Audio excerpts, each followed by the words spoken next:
Welcome back to online class में। क्या कहें कि इस ऑनलाइन प्लेटफॉर्म पर खासतौर से शिवम इंटरमीडिएट कॉलेज कन्यारीपुर के यूट्यूब चैनल पर कक्षा 12 विषय भूगोल के अंतर्गत हम सभी छात्र एवं छात्राओं का हार्दिक अभिनंदन एवं स्वागत करते हैं। और इसके साथ साथ कल हम लोगों ने जो है भूगोल विषय के अंतर्गत शुरुआत किया था खंड क में। जो हमारा टॉपिक था खंड क का मानव भूगोल के मूल सिद्धांत। जो मानव भूगोल के मूल सिद्धांत है, उस सिद्धांत के अंतर्गत ये खंड क है जो मानव भूगोल का मूल सिद्धांत। और खंड ख में जो है भारत के बारे में या भारत के भूगोल के बारे में पढ़ते हैं हम। और यहाँ पर खंड का जो मानव भूगोल प्रकृति और विषय क्षेत्र है, यह दो भागों में बटा हुआ है। एक है पहला विश्व का भूगोल,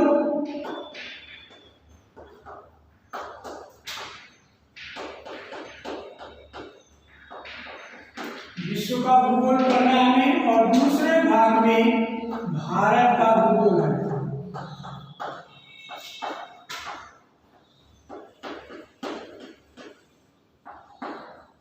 और तीसरा जो पार्ट है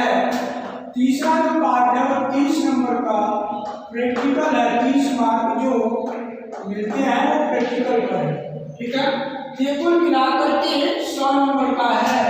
35 ये है, 35 ये है, 30 प्रैक्टिकल, टोटल हो जाते हैं 100। मतलब 100 नंबर का आपका ये पूरा भूगोल का विषय का पेपर है, ठीक है। अब इसमें हम कल अध्ययन कर रहे थे मानव भूगोल की परिभाषा है, मानव भूगोल का परिभाषा। उसके बाद मानव भूगोल का अर्थ, परिभाषा हो गई। आज हम अध्ययन करेंगे मानव भूगोल की प्रकृति। आज हमारा टॉपिक है मानव भूगोल की प्रकृति। तो प्रकृति के संदर्भ में ऐसा माना जाता है कि मानव भूगोल की प्रकृति का जो हम आशय लगाते हैं वह किसी विषय की प्रकृति के संदर्भ में हम उसके विषय के संदर्भ में देखें तो वह विषय कला है अथवा विज्ञान है, दोनों के संबंध में लगाया जाता है। और तो मानव भूगोल प्राकृतिक पर्यावरण और सांस्कृतिक पर्यावरण के अंतर्गत दोनों के संबंधों के बीच का इसमें अध्ययन किया जाता है। और तो देखा जाए तो भौतिक पर्यावरण के अंतर्गत जो प्राकृतिक रूप से देखें तो भौतिक पर्यावरण में भू आकृतियां, पर्वत, पठार, मैदान, इसके साथ साथ प्राकृतिक वनस्पति और तो और प्राकृतिक समस्त जो प्राणी जात हैं उन सभी को इसमें सम्मिलित किया जाता है, सभी को शामिल किया गया है। और सांस्कृतिक जो पर्यावरण है उसका निर्माण मानव के द्वारा किया गया है। और तो और सभी में देखा जाए तो मानव के द्वारा जो प्रकृति प्रदत्त जो चीजें हैं उन सब का उपयोग करके या उनका उपभोग करके मानव ने सांस्कृतिक पर्यावरण का निर्माण किया है। इसके साथ साथ हम देखें तो मानव प्राकृतिक पर्यावरण और प्राकृतिक पर्यावरण के साथ साथ जो मानवीय क्रियाएं हैं इन दोनों से सांस्कृतिक प्राकृतिक जो पर्यावरण है उससे जो मानवीय क्रियाएं हैं वे बड़े पैमाने पर प्रभावित होती हैं।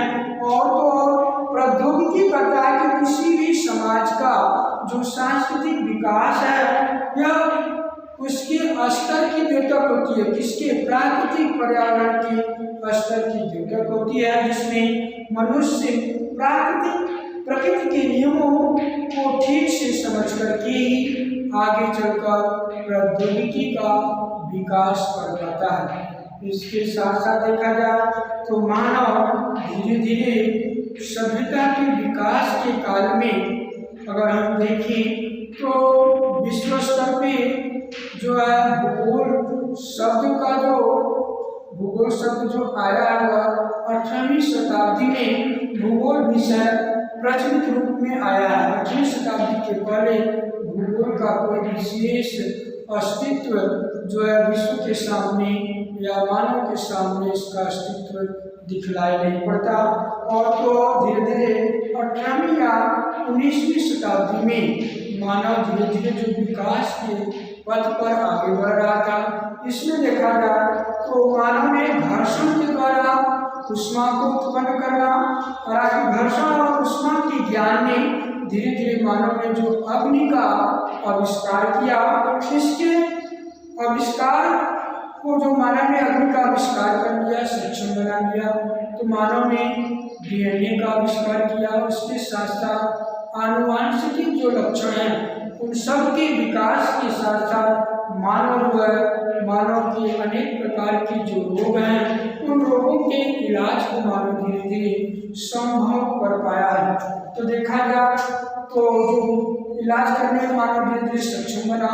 इसके साथ साथ वायु की गति के साथ साथ चलने में मानव ने वायुयान का भी निर्माण किया। तो ये कई ऐसी महत्वपूर्ण चीजें हैं या उपलब्धियां हैं जो मानव के विकास को काफी आगे ले जाती हैं। और तो प्रकृति का ज्ञान, जो प्राकृतिक पर्यावरण है, प्रकृति का ज्ञान हमें देखा जाए तो बड़े पैमाने पर जो प्रौद्योगिकी है, जो छोटे बड़े उद्योग धंधे हैं, उनको एक विकास में इसकी भूमिका महत्वपूर्ण होती है, जबकि प्रौद्योगिकी उसे प्रकृति के साथ परिवर्तन लाने में भी महत्वपूर्ण भूमिका अदा करती है। खासतौर से आगे चलकर के ऐसा टॉपिक आएगा मानव भूगोल की प्रकृति के अंतर्गत, एक आता है टॉपिक पर्यावरणीय निश्चयवाद। एक टॉपिक यहाँ पर है पर्यावरणीय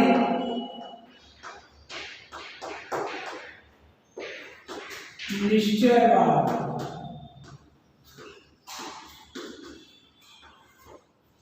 ये बीच में शब्द आएगा पर्यावरणीय निश्चयवाद के बारे में। जो देखा जाए तो महत्वपूर्ण इसमें समझना हमें यह है कि पर्यावरणीय निश्चयवाद है क्या।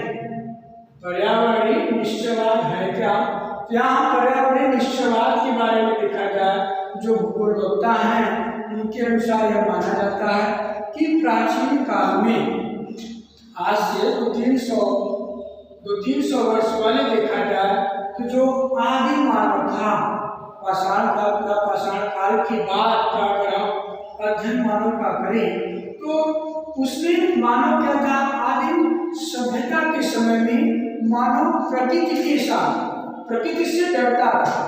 जो प्रकृति के रूप में कहें तो प्रकृति से भयभीत था, प्रकृति से डरता था, प्रकृति की पूजा पाठ करता था। प्रकृति के अंतर्गत जो वनस्पतियां, पेड़ पौधे और जो मूर्तियां थी उन सभी का पूजा करता था और प्रकृति के साथ मानव खिलवाड़ नहीं करता था। वही चीजें जो प्राचीन काल में मानव प्रकृति के रूप में जो मानव का आविष्कार मिलता है, वही पर्यावरणीय निश्चयवाद है।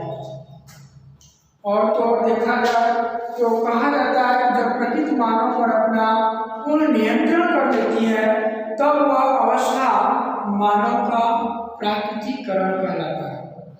प्राकृतिकरण कहलाता है और यही अवस्था मानव को देखा गया तो अवस्था में प्रकृति मानव के लिए शक्तिशाली, बलशाली और पूजनीय होती थी और सत्कार करने योग्य होती थी। मानव प्रकृति की पूजा करता था। इसके साथ साथ देखा जाए तो प्रकृति मानव को जब अपना पूर्ण नियंत्रण कर लेती है तो वह या ऐसी अवस्था उस समय देखा जाए तो यह अवस्था मानव का प्राकृतिकरण कहलाती है। और इस अवस्था में मानव शक्ति संपन्न, बलशाली, पूजनीय और सत्कार करने योग्य होती है और मानव अपने सतत पोषण, अपने पूरे सतत पोषणी विकास के अंतर्गत देखा जाए तो मानव बड़े पैमाने पर प्रकृति की कृपा पर निर्भर था। और तो मानव का प्राकृतिकरण की अवस्था में प्रकृति मानव की माता और पिता होती थी और मानव प्रकृति की संतान होता था।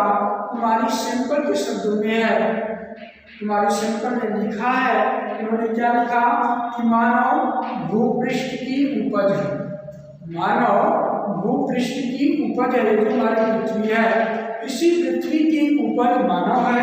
और तो और देखा जाए उसकी मानव की जो हड्डियां हैं, तंतुएं हैं और जो कंकाल हैं, ये सभी आप देखा जाए उसकी मस्तिष्क, मानव का मस्तिष्क और आत्मा दोनों में प्रविष्टि मिलती है। किसकी? इन प्राकृतिक पदार्थों की। आप सभी जानते हो, पिछले क्लासेस में हमने आपको बताया था, खासतौर से क्लास 12 में, कि जो हमारी पृथ्वी है, खासतौर से बड़े पैमाने पर जो हमारी पृथ्वी है, इस पृथ्वी के अंतर्गत जो भी मानव निवास करते हैं, मानव पृथ्वी पर जो निवास करता है, इसमें पंच महाभूत हैं, 5 प्राकृतिक तत्व हैं, क्षितिज, जल, पावक, गगन, शनि। ये 5 महत्वपूर्ण तत्व हैं, जिन तत्वों से मानव का निर्माण हुआ है।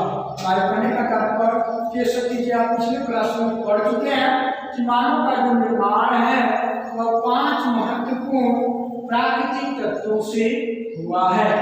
तो ये मानव भूगोल की प्रकृति के संदर्भ में है। कहीं कुछ पर एक विद्वान भूगोल वक्ता है, खासतौर से फेबर ने लिखा है, उनका कोटेशन है, लाइन है, ये लिखते हैं कि सर्वत्र संभावनाएं हैं, कहीं अनिवार्यताएं नहीं है, और मानव इन संभावनाओं का स्वामी बनकर के देखा जाए तो स्वामी बनकर उनके उपयोग में एक निर्णायक भूमिका अदा करता है।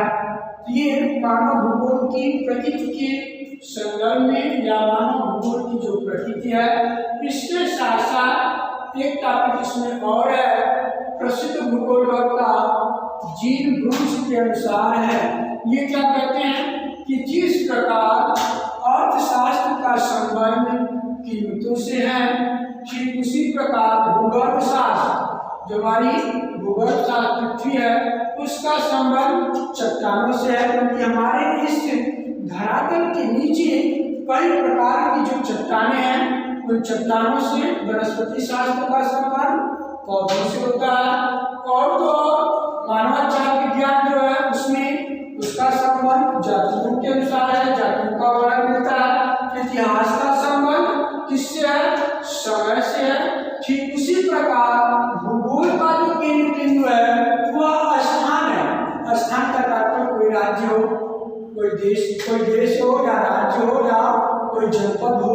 तो भूगोल का जो मूल केंद्र बिंदु माना जाता है वह स्थान है, जिसमें कहाँ और क्यों जैसे महत्वपूर्ण प्रश्नों के उत्तर देने का इसमें प्रयास किया जाता है। खासतौर से हम भौगोलिक जो भी घटनाएं हैं भूगोल के अंतर्गत, उनमें कहाँ, क्यों और कैसे, इन सभी का महत्वपूर्ण जो प्रश्न आते हैं उनका हम उत्तर देने का प्रयास करते हैं।